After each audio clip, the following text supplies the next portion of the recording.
appreciate you holding today's hearing and appreciate all of our panelists for being on to discuss what's a really important topic. How do we create a more perfect union and get the inclusion and make sure that everyone has a seat at the table? I spent some time, I had the opportunity to read some of the written testimony and wanted to ask you, Ms. Pearson, in particular, we hear a lot about the difficulty on the recruiting side of getting underrepresented minorities into and at the table.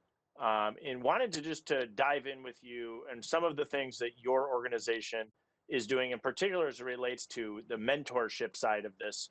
We talk a lot about the need to make sure underrepresented minorities, women, have that network that they can rely on to be able to get that seat at the table. And what you've been doing in particular as it relates to the internal process of the mentorship program of some of these groups. Ms. Pearson? Yes, thank you for that question. So at the FDIC, we have a variety of different ways, both formal and informal, for those mentoring opportunities. So I'll first start with the informal. I talked to you how my recruiter that recruited me out of college still served as an informal mentor, calling me, checking in on me, make sure I was progressing. On the formal side, the FDIC has also a variety of different ways. If you are a staff level employee, you can be involved in our mentoring program where you're assigned to a more senior leader and you develop a leadership plan.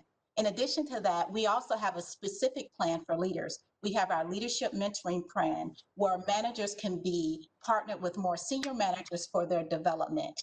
If you have an interest in becoming a leader, we also have a program for emerging leaders where you can receive coaching.